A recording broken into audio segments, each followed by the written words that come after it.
je vous souhaite tout particulièrement la bienvenue. C'est un merveilleux privilège que de faire partie de la famille de Dieu. Nous sommes tous un en Jésus-Christ. So if you're on holiday in the region, we give you a warm welcome to our service this morning. The service will be in French. You've got a small translation of the message part, which is in English. But as I said, we are all one in Christ Jesus. It's Jesus that reunites us as the family of God this morning. So we're going to have a time of worship, of singing, and then our message. And then after that, we've got a time of fellowship in the courtyard in true French style for an apéritif. OK. So pour commencer notre culte ce matin, j'aimerais tourner nos regards vers le psaume 63. Nous lisons d'abord les 4 premiers versets.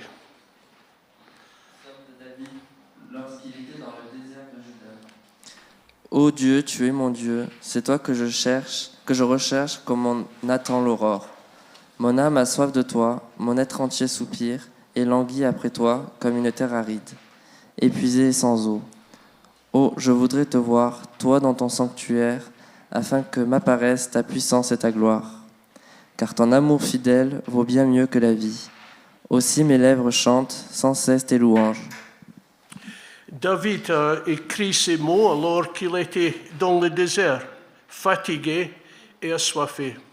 Parfois, nous arrivons au culte un dimanche matin et nous sentons un peu comme dans un désert, fatigués par notre semaine, nos épreuves, la chaleur, préoccupés ou spirituellement secs.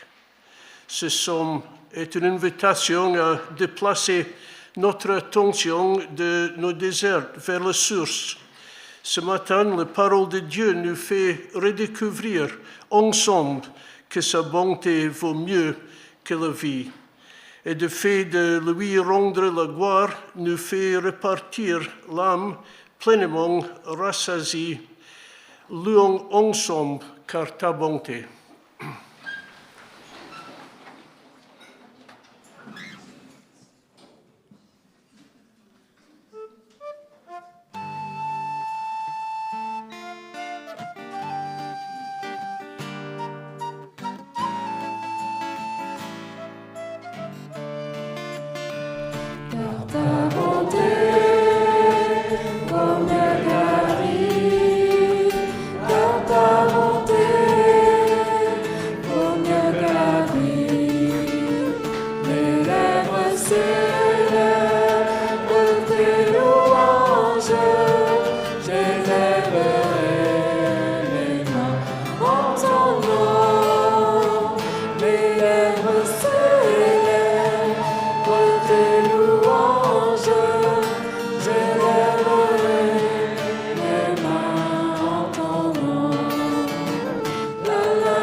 Je pourrai te bénir tout au long de ma vie. J'élèverai les mains en invoquant ton nom. Lorsque la joie aux lèvres, je chante tes louanges, mon âme est rassasiée comme si je goûtais des mets gras succulents. Dès que je suis couché, je me souviens de toi, je médite sur toi tout au long de la nuit. Oui, tu es mon appui, je suis dans l'allégresse à l'ombre de tes ailes. Amen. Maintenant, nous chantons encore l'Éternel, règne et gloire et honneur.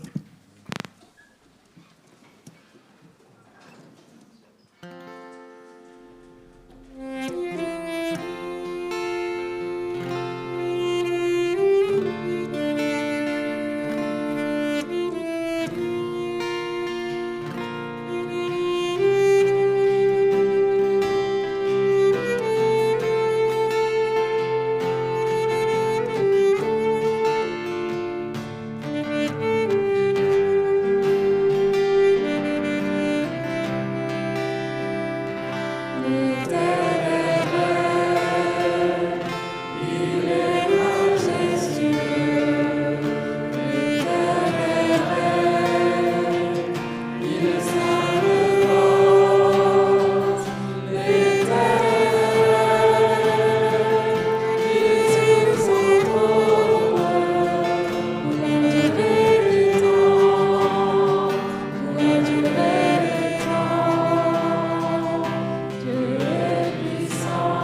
grâce.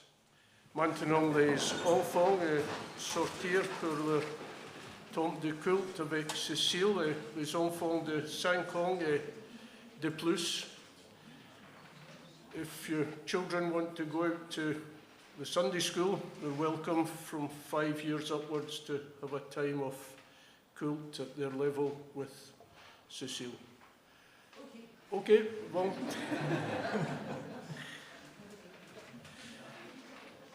Bon, maintenant c'est le moment de la Sainte Seine. Avant de passer ensemble le moment de partage de pain et vin, j'aimerais tourner nos cœurs vers ces mots de l'apôtre Pierre qui nous rappellent le coût de notre liberté. Lui qui a lui-même porté nos péchés dans son corps à la croix, afin que, libérés du péché, nous vivions pour la justice. C'est par ces blessures que vous avez été guéris. Vous étiez en effet comme des brebis égarées, mais maintenant vous êtes retournés vers le berger et le protecteur de votre âme. Amen. Maintenant, nous chantons quel sauveur merveilleux.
Si vous reconnaissez le Seigneur Jésus comme votre Sauveur, nous vous invitons à prendre part à ce moment de commémoration de ce que le Seigneur Jésus a accompli pour nous.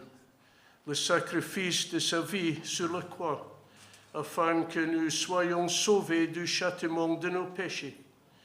Il a enduré dans son propre corps, sur la croix, le châtiment qui nous était destiné.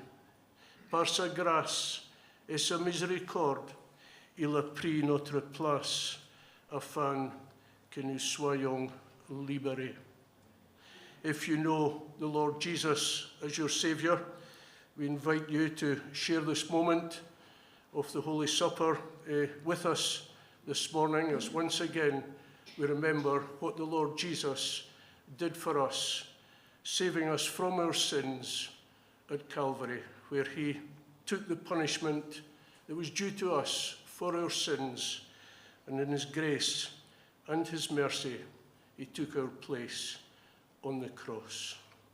J'invite Carola et Joël et Jackie de Vienne pour partager les emblemes.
Notre culte est un peu différent de d'habitude aujourd'hui. Jenny, qui fait partie de notre famille ici, a passé les 5 derniers mois dans son pays natal, l'Australie. Elle va nous parler un peu de son séjour là-bas, de son ministère en Australie et de celui qu'elle exerce en France. So maintenant, je laisse la place à Jenny. So today we have Jenny, who's a missionary, and she's going to speak to us a little about her work and the time she was in Australia for the last 5 months.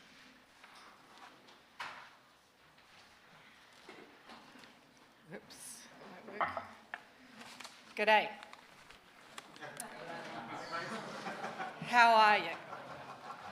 Now, if you have not seen this, there's a small summary of what I'm going to say, so you could at least follow some of the things. There's going to be a lot of photos and pictures, so you'll be able to follow a little bit of what I'm doing, because I'm doing the whole thing in French. So if you haven't got one of these, you can come and get one. A couple of people. Because I'm going to try and explain why I was away for 5 months, but also give you the opportunity to reflect on mission, on how you yourselves engage in mission, and whether this is going to help you understand maybe something the Lord might be saying to you about His call on your life. Donc, le but aujourd'hui, c'est un témoignage personnel, mais ce serait intercalé avec des passages bibliques. Et le but, c'est d'expliquer mon absence de 5 mois. J'ai quitté homme et maison pour 5 mois, et cette église aussi. Et vous donner l'occasion je perds mon français.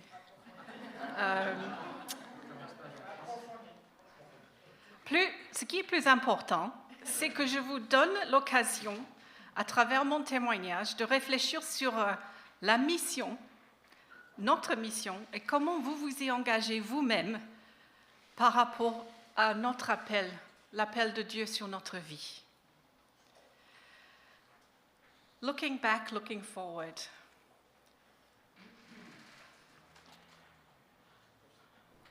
Un regard en arrière, un regard en avant. Mon devise, c'est un cœur pour la France. J'y suis depuis 35 ans maintenant. Mais l'histoire de la CIM, la mission La CIM, a commencé en 1893, lorsque 3 jeunes hommes d'une vingtaine d'années ont concrétisé leur vision d'évangéliser les 6 millions d'habitants de l'Afrique subsaharienne, alors appelée le Soudan, qui vivaient et mouraient sans le Christ. Qui ici a 20 ans, 23 ans? Who's between 20 and 23 years old here? So 3 guys from Canada and England went out to sub-Saharan Africa at that age to evangelize an area that had never been touched by the gospel. Makes me wonder, would I have done that? 2 of them died in the first 6 months, and the third one went back to get more people to come out. Les 3 hommes qui sont partis avaient 20 ans à 23 ans. 2 sont morts dans les 6 premiers mois de maladie. Le 3e est retourné pour aller chercher une autre équipe et ils sont retournés. Et d'où vient notre mission? Ils ont créé cette mission, le Sudan Interior Mission, la CIM, la mission intérieure du Soudan à l'époque. Autrefois, très empreinte de la culture nord-américaine et anglaise, la mission s'est agrandie et les ouvriers se trouvent sur les 6 continents et 2 autres missions ont intégré la CIM, qui est devenue la Société internationale missionnaire. Après des années de directeur américain, nous avons eu un directeur écossais, qui avait beaucoup travaillé en Éthiopie. Ensuite, un directeur nigérian qui est médecin et originaire du pays où la CIM a commencé. C'était beau, très belle histoire. Et actuellement, notre directeur est canadien et on travaillait au Ghana. La CIM, c'est une mission internationale de 4000 missionnaires dans 70 pays. Nos collaborateurs œuvrent dans un large éventail de ministères, allant de l'implantation des églises et du travail auprès des jeunes à la formation théologique et à la traduction de la Bible. Il y a des hôpitaux, des cliniques, l'université, collèges, la comptabilité, des finances aux ressources humaines et administration, l'agriculture, l'aide humanitaire et l'évangélisation par l'amitié. Toutes ces différentes choses sont pratiquées par les missionnaires de la CIM, dont la devise est, on va le remettre si vous voulez bien, 3, convaincu que nul ne devrait vivre ou mourir sans avoir entendu la bonne nouvelle de Dieu, nous croyons qu'il nous a appelés à faire des disciples du Seigneur Jésus-Christ dans les communautés où il est le moins connu. Je vais vous poser une question tout à l'heure là-dessus. La devise de la CIM, c'est par la prière. Le soutien des chrétiens partout dans les pays qui envoient des missionnaires permet aux équipes CIM du monde entier à partager l'Évangile là où le Christ est moins connu. Nous sommes aussi nombreux qui travaillons aux côtés des chrétiens pour affermir les églises. Et mon ministère se situe dans ce domaine de soutien aux églises en France. Toute œuvre missionnaire demande une formation, mais vous pouvez expérimenter un aspect de la mission en participant à une mission découverte organisée chaque année par la CIM France-Belgique. In different countries, the CIM organization organizes short-term mission stints for people to go and explore what that means and to actually see missionaries in action. Il n'y a pas le diapo? C'est ainsi que j'ai été lancée personnellement en 1989, le siècle dernier, et j'ai enseigné dans une école pour les enfants missionnaires au Niger. En fait, j'ai été défiée parce que je pensais que la mission était une relique du colonialisme, une imposition culturelle sur une autre culture. Mais par cette expérience de mission courte, le Seigneur m'a fait comprendre que nous sommes tous appelés à la mission, que ce soit chez nous ou ailleurs. Mais la mission ne doit pas être vécue en isolement. Dieu appelle et c'est l'Église qui envoie. Les organismes missionnaires facilitent l'envoi. Regardez comment Jésus a envoyé ses disciples. Et puis je vous réfère au récit des actes ou des épîtres, où il y a plein d'exhortations, mais plein de récits où les responsables consacraient des gens pour partir en mission. J'aimerais vous lire maintenant un passage d'un chrétien nigérian, Stephen Nit-Labas, qui est responsable du ministère et producteur d'un magasin africain qui s'appelle Afrigo, qui vise à inspirer et à encourager l'Église africaine à s'engager davantage dans la mission mondiale. Donc je cite, et il y a des extraits sur le diapo. Les Écritures, cependant, nous racontent une autre histoire par rapport à la solitude ou l'individualisme. Nous sommes créés pour être les membres les uns des autres. Vous pouvez voir ça en Romains 12. La vision biblique de la vie, du leadership et de la mission ne repose pas sur la compétition ni sur l'autosuffisance, mais sur la dépendance mutuelle, un objectif commun et le sentiment d'appartenance. Si Dieu dit qu'il n'est pas bon pour nous d'être seuls, alors l'isolement, qu'il soit personnel, relationnel ou organisationnel, doit être combattu, car il est spirituellement corrosif, néfaste. Notre aspiration à la connexion et de rester fidèle, de vouloir vivre ensemble et en communauté n'est pas une faiblesse.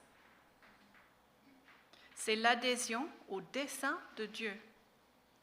Cette aspiration est au cœur de la grande commission, de la pratique du leadership chrétien et de la vie de la CIM en tant qu'organisation missionnaire. Donc ça, c'est la famille à laquelle je suis adhérée en tant que missionnaire. La CIM définit la mutualité comme le respect réciproque découlant d'une interdépendance authentique. Cette définition fait écho à la théologie de Paul. Chaque membre est à la fois donneur et receveur, contributeur, et dépendant. La véritable mutualité démantèle les hiérarchies de valeurs qui privilégient la visibilité, le pouvoir, la nationalité, le genre ou le rôle. Donc, après le Niger, j'arrive en France pour les études théologiques. Dieu me fait comprendre qu'au lieu de retourner en Afrique, je resterai en France. Alors, Pascal vient faire les études théologiques à la même au même institut, et notre partenariat commence. Combien d'années? C'est quoi la date de notre anniversaire? Alors, 3 enfants et 30 ans de ministère pastoral au sein des églises évangéliques libres, moi, missionnaire soutenu par les Australiens, lui, pasteur. Le Seigneur m'a dirigé vers plusieurs types de ministères et ça évolue selon la situation et les occasions, les opportunités.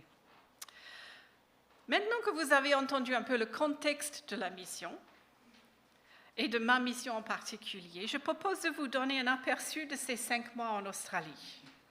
Souvent, nous entendons parler d'un congé missionnaire, alors que congé fait croire que c'est un temps de repos. Ce n'est pas.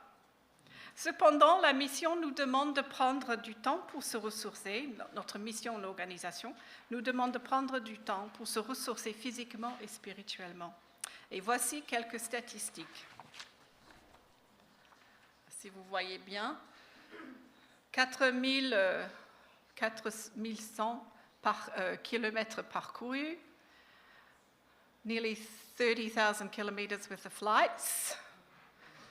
Les chiffres, ça, c'est plus dur en français qu'en anglais. 55 visites et présentations, une semaine de résidence à la fac de théologie à Sydney. J'ai dormi dans 15 lits différents, toute seule. Hein. 150 jours de voyage, de séjour, 2 parcours d'accompagnement, c'est ce que je fais en tant que ministère, et une formation initiale que j'ai donnée, et un camp avec des collègues de la CIM à Victoria. Donc et dans les pointes montrent où j'ai visité en Australie, donc le côté sud et sud-est principalement. Alors les prochaines diapos vont défiler un peu. Et je parlais de vous et du contexte de ma vie quotidienne. Il y avait, donc c'est ce que j'ai fait en Australie, j'ai parlé de vous, les Français. J'ai montré des photos des inondations que Pascal m'avait envoyées, parce qu'eux, ils étaient en sécheresse, parce que c'était l'été là-bas. J'ai montré l'église, l'intérieur de l'église. C'était notre repas de Noël que j'ai montré aussi, où ils ont vu la grande diversité de notre assemblée.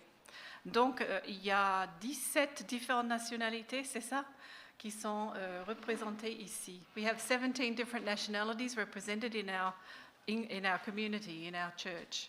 So I was telling that to the Australians too, so they don't think it's just very French.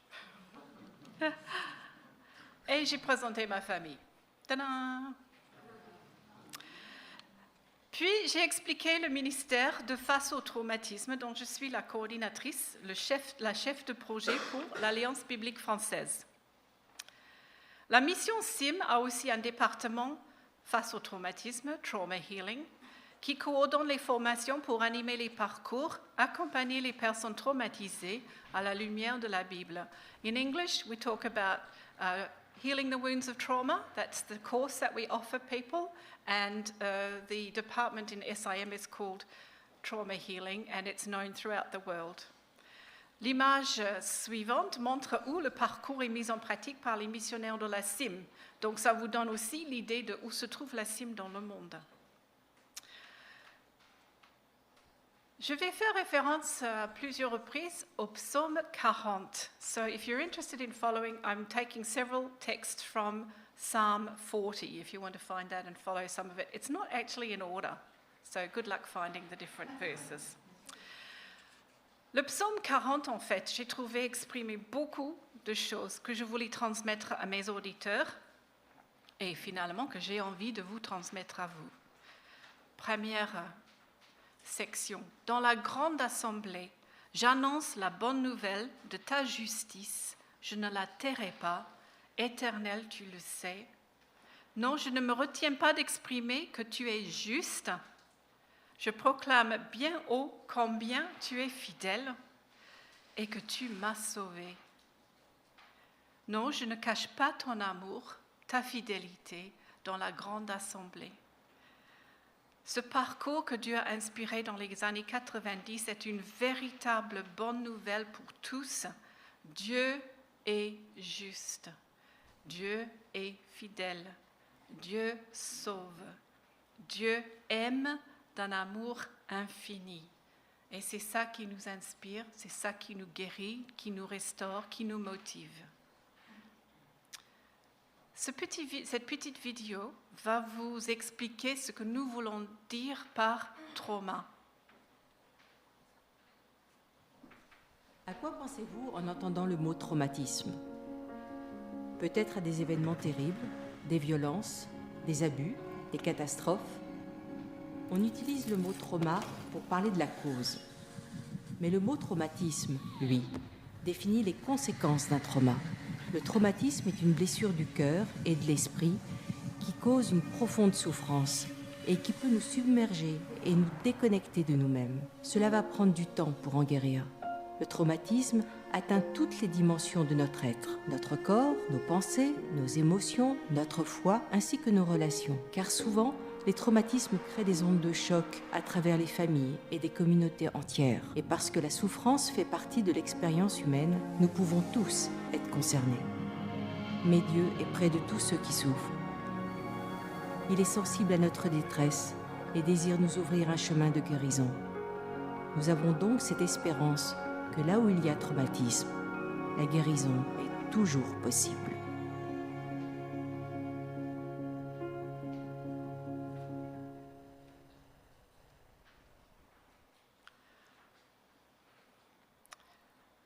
Après avoir expliqué ce que nous entendons par trauma, ou des traumatismes plus spécifiquement, je lisais souvent un texte de Matthieu qui fait partie des récits autour de Pâques.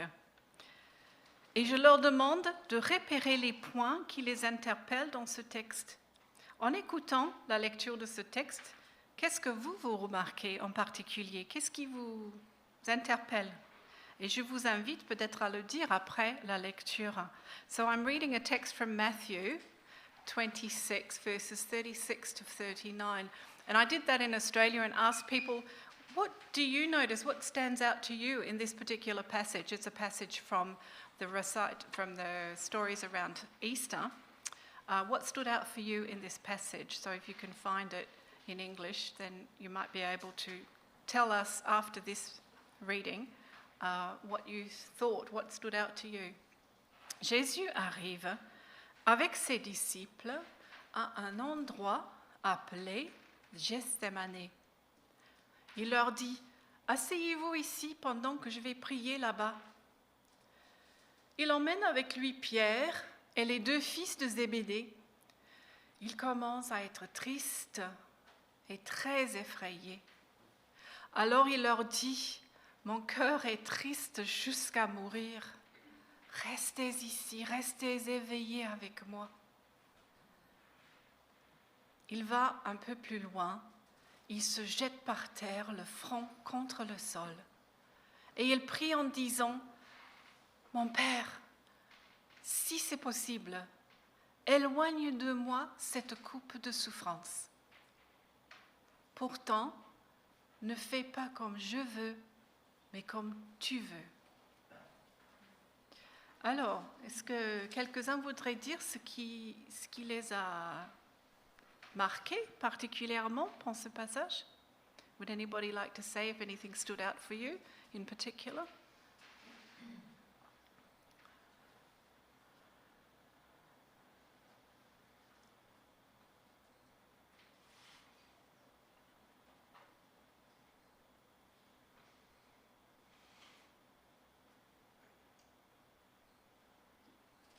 Jésus est triste et très effrayé.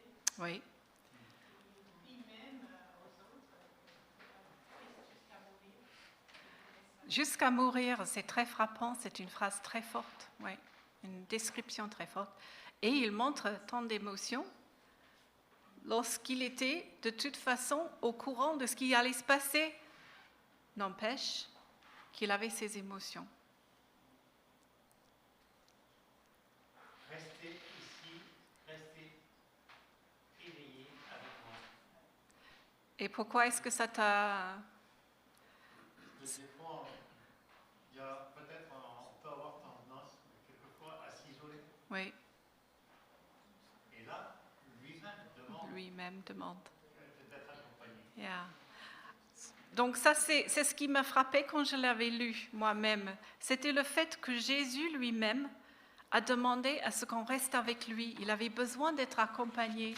Et je me suis dit, mais si Jésus a besoin lui-même d'être accompagné, qui sommes-nous pour dire non, non, on peut le faire tout seul, on va se débattre, on va y arriver. Mais non. Donc ça m'a frappé. So in English, just very quickly, two things came out. The fact that Jesus was very overcome by his own emotions in spite of knowing what was going to happen to him. He was scared or felt fear, and he was in a great emotional state. And the second thing is, which is what I had found in this reading myself, that Jesus asked to be accompanied. He wanted to be with his disciples, his closest disciples. Who are we to say that we can do it alone when we're being confronted by challenges and suffering if Jesus himself asked to be accompanied?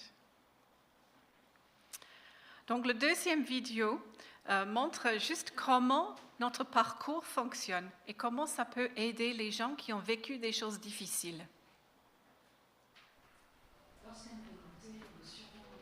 Il peut provoquer un profond sentiment de souffrance, appelé traumatisme. Le traumatisme submerge notre capacité à donner un sens à ce qui nous est arrivé. Nous essayons alors de le fuir, de le dissimuler ou de faire semblant d'aller bien. Nous nous sentons très seuls, comme si personne ne pouvait nous comprendre ni nous aider, pas même Dieu. Mais peu importe ce que nous avons vécu, Dieu nous comprend réellement et nous pouvons trouver de l'aide. Lorsque nous nous ouvrons aux autres et à Dieu pour parler de ce qui nous est arrivé et de ce que nous ressentons, alors la guérison peut commencer. Comme une blessure physique, un traumatisme met du temps à guérir et il laissera une cicatrice. Mais lorsque nous identifions ce traumatisme, nous pouvons en guérir avec le temps. Et jour après jour, nous commençons à nous reconnecter aux autres et à Dieu et à ressentir moins de souffrance et plus de consolation. Et enfin trouver la paix. Même si je traverse la sombre vallée de la mort, je n'ai peur de rien, Seigneur, car tu es avec moi. These two videos are also available in English on the Trauma Healing Institute YouTube channel. Donc j'ai animé ce parcours 2 fois dans mon église d'Envoi, une église baptiste dans une communauté rurale, et dans une grande église de Melbourne, l'une des premières églises à créer un centre d'accompagnement en relation d'aide, le siècle dernier aussi. Et le psaume 40 reflète très bien leur témoignage après le parcours. Donc je vais vous lire une partie du psaume 40. Les gens qui ont fait ce parcours pourraient dire ceci aussi. J'ai mis tout mon espoir en l'Éternel. Il s'est penché vers moi, il a prêté l'oreille à ma supplication. Il m'a fait remonter du puits de destruction et du fond de la boue. Il m'a remis debout, les pieds sur un rocher, et il a affermi mes pas. Il a mis dans ma bouche un cantique nouveau et la louange pour notre Dieu. Quand ils verront ce qu'il a fait, ils seront nombreux à le craindre et à mettre leur confiance en l'Éternel. Voici quelques témoignages. Je suis très reconnaissant que les intervenants et les participants aient compris que le traumatisme est bien réel et qu'il a un impact profond et qu'il existe enfin des liens avec des chrétiens qui en saisissent toute la portée et qu'il y a de l'espoir et une croissance post-traumatique. Je suis reconnaissante d'avoir eu l'occasion de voir la fidélité de Dieu tout au long de la Bible à travers les souffrances des gens. Écrire une complainte, une lamentation, m'a fait prendre conscience qu'il y avait une douleur que je croyais avoir surmontée, mais qui nécessitait encore un travail. Ou encore, les définitions de la honte et de la culpabilité m'ont été très utiles. Et 2 derniers témoignages. J'ai beaucoup apprécié le mélange d'histoires réelles, anonymisées, et de récits bibliques. Le pardon est un processus. La souffrance peut mener à la croissance. Ces versets qui suivent du psaume 40 de nouveau reflètent bien les sentiments de ces participants à certains moments. Et peut-être ça ferait écho chez vous aussi. Et toi, ô Éternel, tu ne retiendrais pas loin de moi ta tendresse, ton amour, ta fidélité. Ton amour, ta fidélité sans cesse me protégeront. De malheurs innombrables, je suis environnée, mes transgressions m'accablent, je n'en supporte pas la vue. Elles dépassent par leur nombre les cheveux de ma tête. Je n'ai plus de courage. Veuille, Éternel, me délivrer. Éternel, hâte-toi de venir à mon aide. Pendant le parcours, nous donnons l'occasion aux gens d'écrire leurs propres lamentations en montrant les exemples tirés de la Bible. Donc, vers la fin de mon séjour, 9 personnes ont suivi la formation initiale et peuvent maintenant animer un parcours par eux-mêmes. Alors, pour la petite histoire, par acquis de conscience, j'avais annoncé la formation sur le site international de Trauma Healing et j'ai reçu une demande venant d'une femme de l'autre côté de l'Australie, à Perth, et puis une autre de Botswana. Alors, nous avons accepté, mais il a fallu faire un parcours hybride, donc mélanger présentiel et Zoom. Et cela a bien testé nos compétences. Mais différents membres du groupe et de l'Église qui nous a accueillis nous ont aidés à gérer une situation compliquée. Comme quoi, on est ensemble en communauté. La dame de Botswana se levait à 4 heures du matin pour nous rejoindre. Elle nous a rassurés que ce n'était pas un problème parce qu'elle se lève de toute façon pour prier et lire sa Bible. Un bel exemple pour nous. Son histoire a été triste aussi. Comme chaque participant, elle a vécu des injustices, des trahisons et puis des attentes des chrétiens par rapport à son attitude. Séduite par un responsable de l'Église quand elle était jeune femme, elle est tombée enceinte, mais le responsable n'a pas pris ses responsabilités, ni a été condamné, ni destitué de ses fonctions. Elle a dû pourvoir toute seule aux besoins de sa fille et gérer la désapprobation de sa communauté. Quand le monsieur, très respecté publiquement, est décédé, les membres de son église lui ont dit qu'elle devait assister aux obsèques pour montrer qu'elle lui avait pardonné. Qu'est-ce qu'on fait aux autres par rapport à ce que nous croyons? Un autre participant de ce groupe-là a dû gérer le suicide d'un jeune ami de son fils pendant nos séances. Une autre était toujours en deuil suite à la perte soudaine de son père, même si ça datait de plusieurs années déjà. Donc vous voyez que sous les apparences, il y a souvent des histoires. Je reviens au psaume 40, parce que suite à ces parcours qui nous remettaient en contact avec Dieu par sa parole, nous pouvons dire « Bienheureux l'homme qui fait confiance à l'Éternel et ne se tourne pas vers les gens orgueilleux et enclin au mensonge. Ô Éternel mon Dieu, toi tu as accompli tant d'œuvres merveilleuses. Et combien de projets tu as formés pour nous. Nul n'est semblable à toi. Je voudrais publier, redire tes merveilles, mais leur nombre est trop grand. » Je pense aussi que ça fait partie de nos témoignages. Ça fait partie aussi d'un appel que nous pouvons avoir dans la mission. Et ces versets expriment si bien mes pensées. Je me suis réjouie de parler de ce parcours, de revoir tant de personnes, y compris ceux que je connaissais depuis 40 ans. J'ai vu comment le Seigneur leur a bénis et j'ai entendu leurs histoires. J'ai vu comment il les a accompagnés dans leurs défis, dans la vie et dans leur ministère aussi. Et j'ai bénéficié de moments privilégiés, de prières, de bons enseignements lors des cultes, de partage dans les petits groupes et de nouvelles de collègues que je connaissais que par des noms. Nous étions une quarantaine plus, les enfants, à nous réunir lors d'un week-end, la moitié étant des collègues qui ont été retirés d'un pays de l'Afrique de l'Ouest à cause du risque d'enlèvement. Un des nôtres est toujours en captivité là-bas.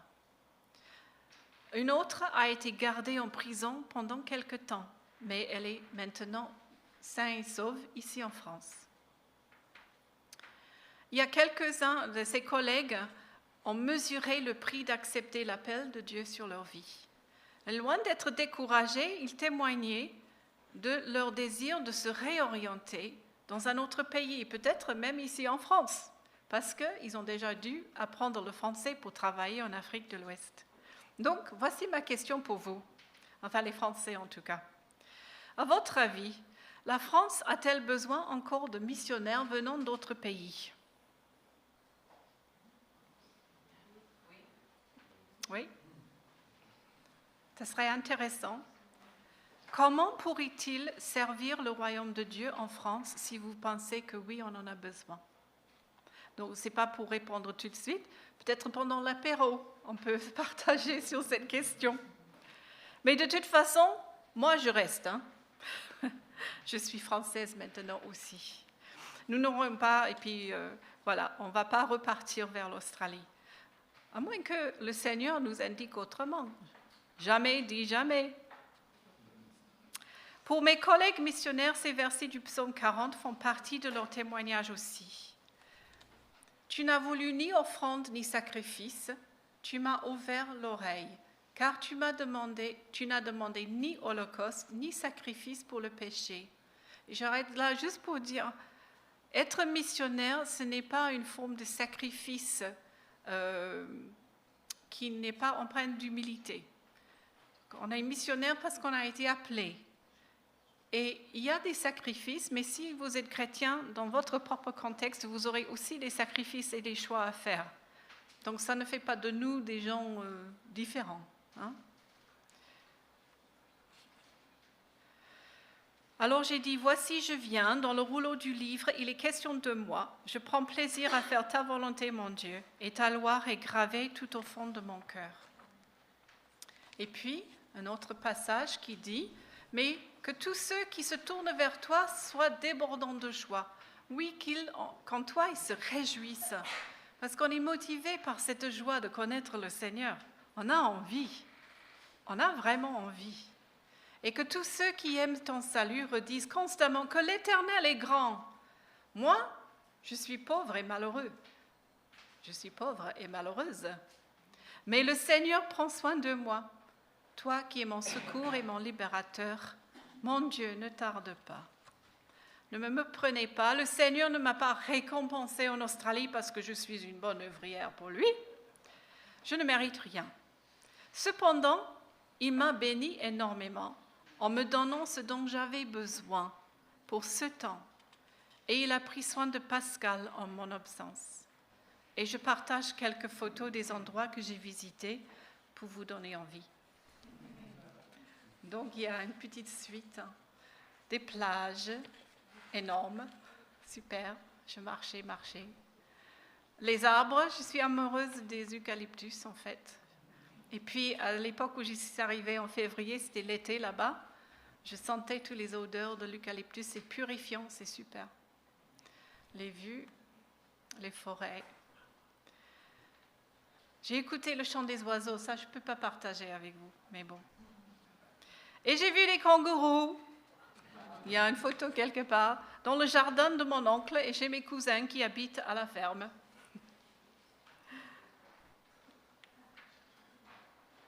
Passe encore. Voilà le kangourou au milieu et à gauche, c'est pas un kangourou, c'est moi. Je fais semblant de randonner.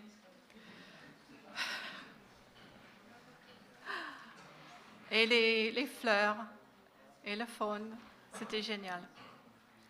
Encore? Ça peut passer encore. Les vues. Et puis les églises que j'ai visitées, avec les vitraux, on dit, vitraux, avec les thèmes australiens aussi. Celui-là, c'était à côté de la mer, donc je crois qu'il y a une baleine là-dedans quelque part. Ensuite,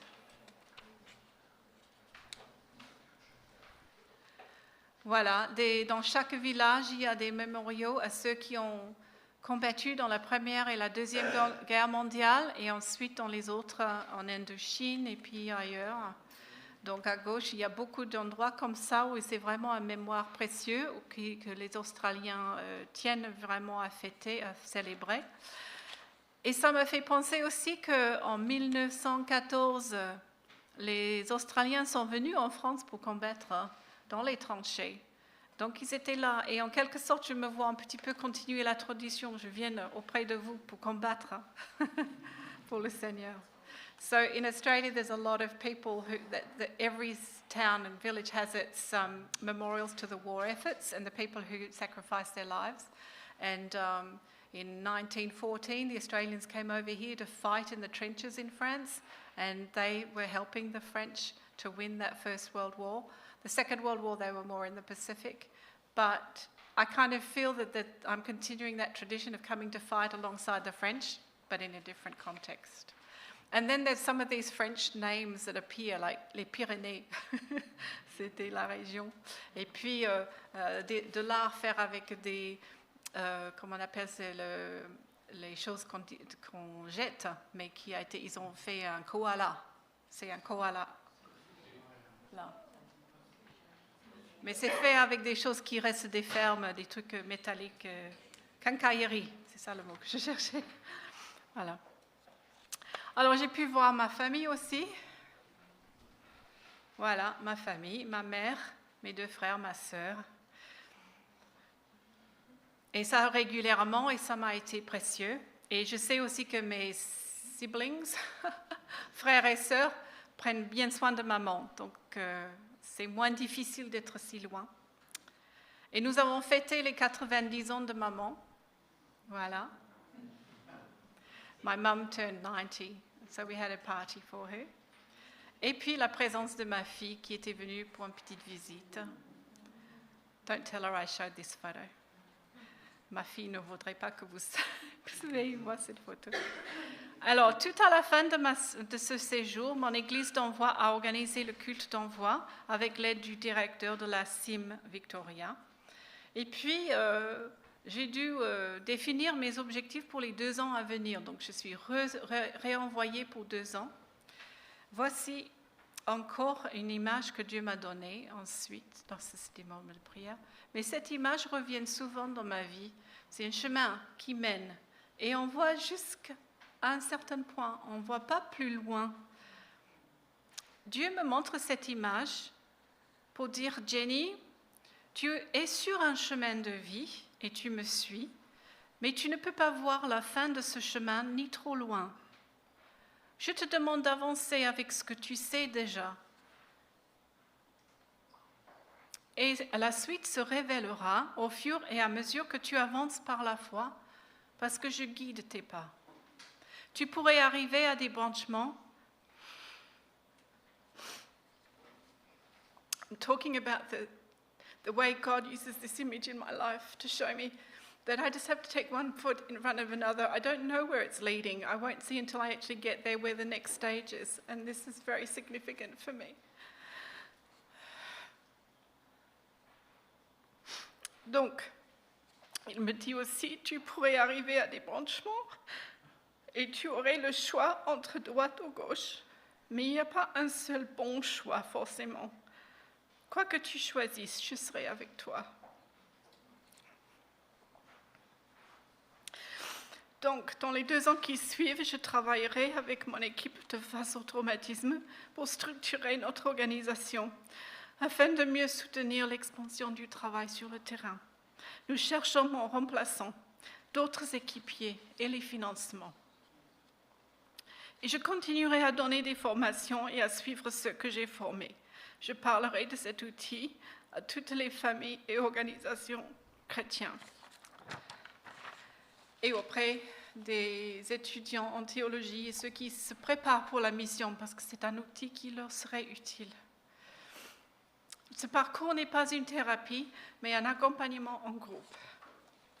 Et on revient au thème de la CIM de cette époque, mutualité et diversité, en encourageant les communautés, comme Paul dans sa lettre aux Colossiens. Le voilà. C'est pourquoi En tant que peuple élu de Dieu, saint et bien-aimé, revêtez-vous de compassion, de bonté, d'humilité, de douceur, de patience. Supportez-vous les uns les autres et pardonnez-vous mutuellement si l'un de vous a un grief contre quelqu'un. Pardonnez comme le Seigneur vous a pardonné. Et par-dessus toutes ces vertus, revêtez-vous de l'amour qui les lie tous ensemble dans une parfaite unité. Que la paix de Christ règne dans vos cœurs, puisqu'en tant que membres d'un même corps, vous avez été appelés à la paix, et soyez reconnaissants.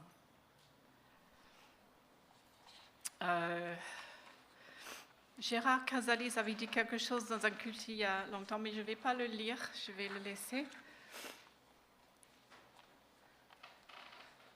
Si vous avez à cœur de prier pour ce ministère, pour mon service, voici quelques suggestions, c'est sur le diapo. J'ai dehors une carte missionnaire et des brochures sur face au traumatisme à distribuer si ça vous intéresse. Il y a toujours la possibilité de me soutenir financièrement par les dons ponctuels ou réguliers.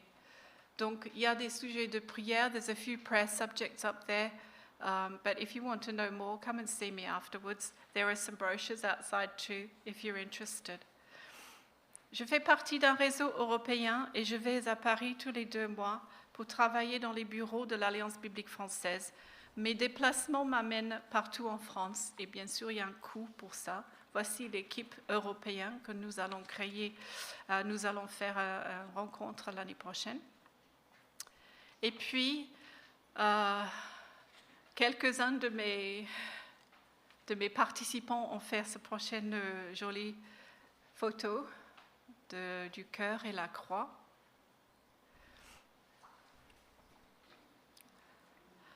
Je vous laisse avec ça et la prière de clôture que j'ai pris de Lectio 365.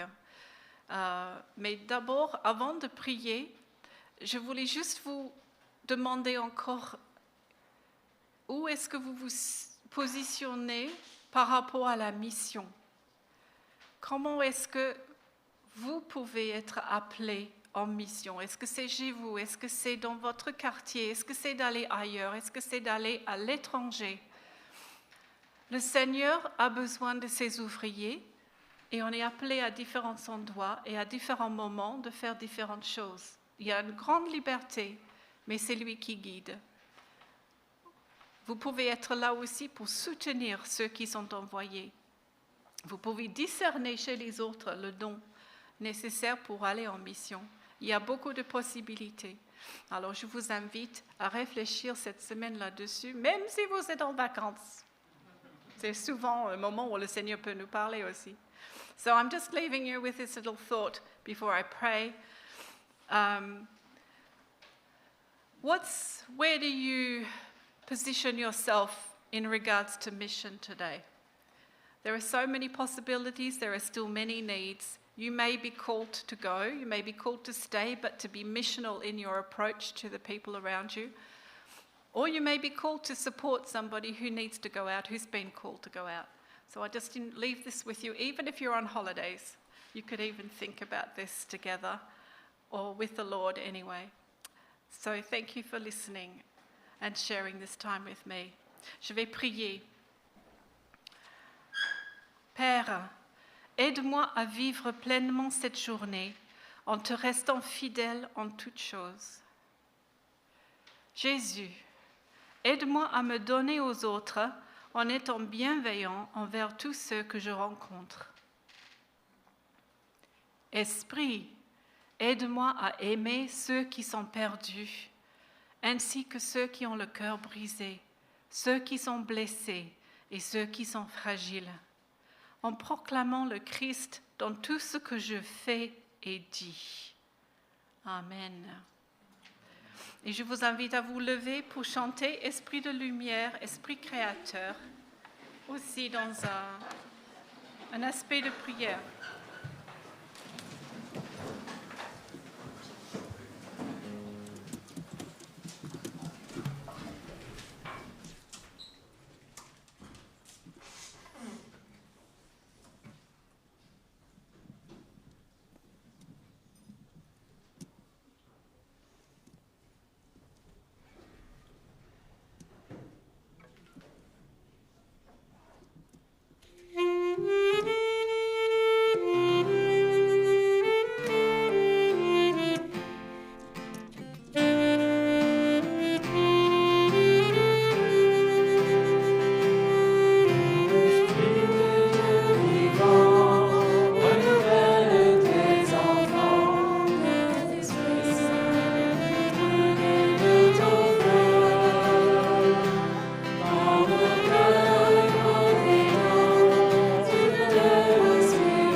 Prenez place.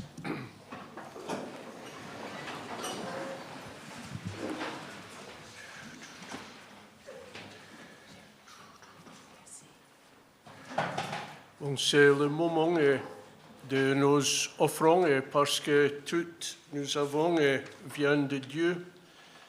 Et nous avons une boîte de collecte à la sortie de la salle pour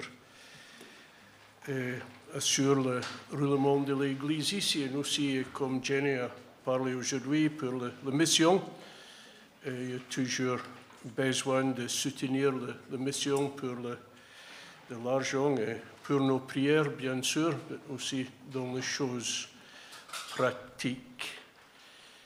Et par rapport aux annonces, l'Église est vraiment dans la période de vacances. Pour nous aussi, il n'y a pas beaucoup d'annonces. C'est juste une chose concernant un membre de l'Église ici, c'est Didier Dumenc. Il est dans un coma artificiel dans l'église, dans l'hôpital à Périgueux. Sa famille s'est appelée de Vienne à l'hôpital ce matin. So, pensez à Josiane dans vos prières, et la famille, leur fille qui habite à Tenerife et leur fils aussi, dans ce moment difficile pour lui.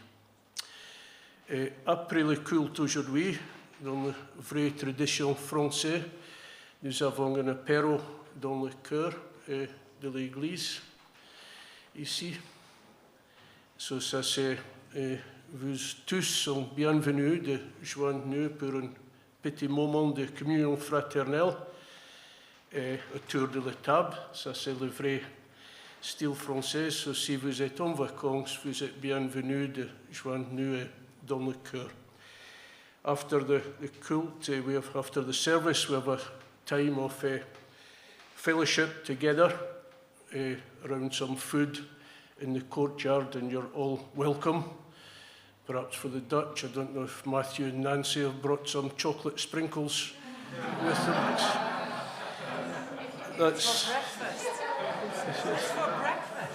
something I find difficult. They have chocolate sprinkles with everything, as the Dutch do, but perhaps there's some chocolate sprinkles. But anyway, there's some nice French food to join with us for a time of fellowship in the courtyard behind the church. But, you know, we're one family in Christ, and it's good to spend time together as Christians, even when we're on holiday, and we rejoice as a church here when Christians from other countries come and join us, especially the Dutch. We have a Dutch invasion today, I think. So we have Dutch who reside here, but it's nice to have Dutch visitors. But sadly, I think I'm the only Scotsman here today. There's some English who are here to celebrate the result of the football, I'm sure. But I won't say too much. Anyway, juste pour terminer le culte, nous ne pouvons pas ignorer ce qui se passe juste là dehors.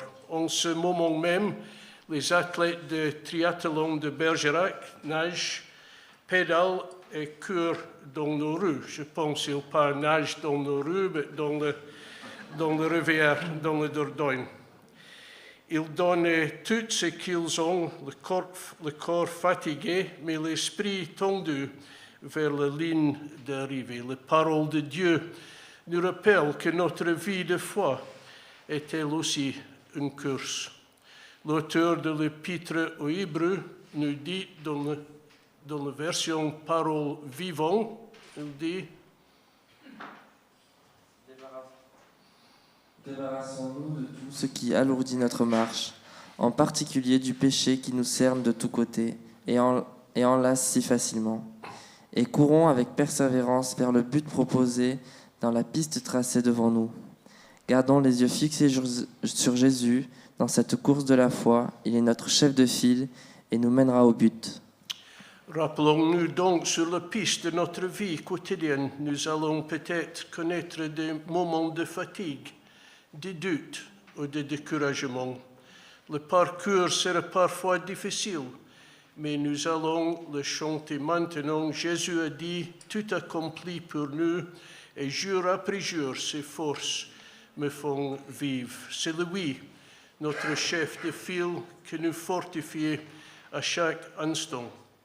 Alors, rappelons-nous que le Seigneur confie une mission à chacun d'entre nous, comme Jenny a dit ce matin, sur ce chemin qu'il a tracé pour vous dans votre quotidien. Courons avec persévérance, ne lâchons rien, fixons nos yeux sur lui. Il a déjà tout gagné. Nous terminons notre culte maintenant par le chant « Non par moi, mais par Christ en moi ». C'est un chant anglais, « Not by me, but by Christ on me ».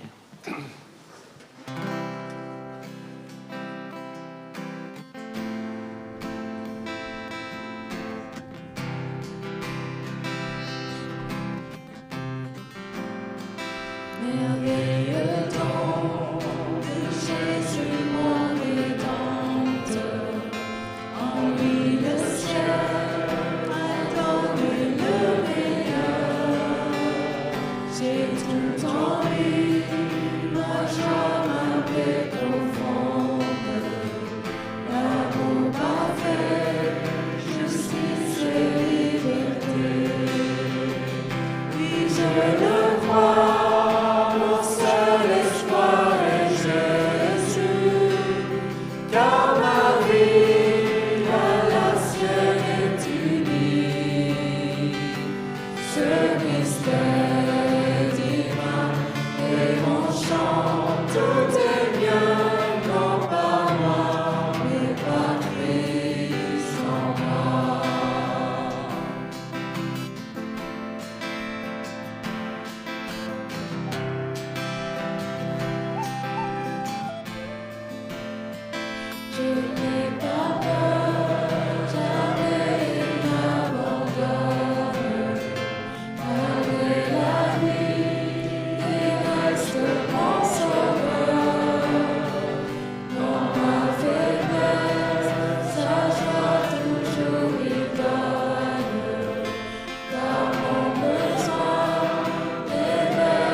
Chaque instant, je brûle de le suivre. Il mènera mes pas dans sa demeure. Jour après jour, ses forces me font vivre. Et face au trône, je dirai mon bonheur. Et je le vois.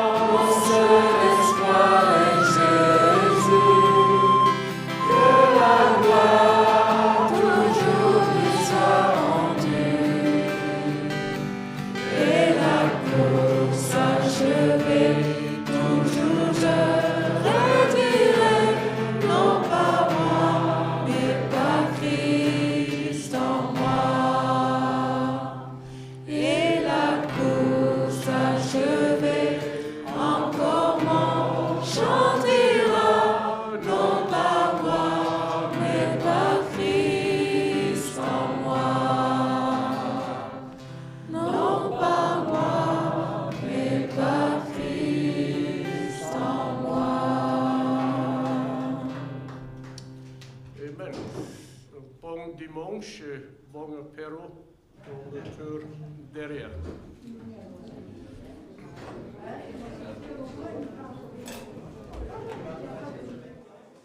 Pas la même. Comme ça, ça marche.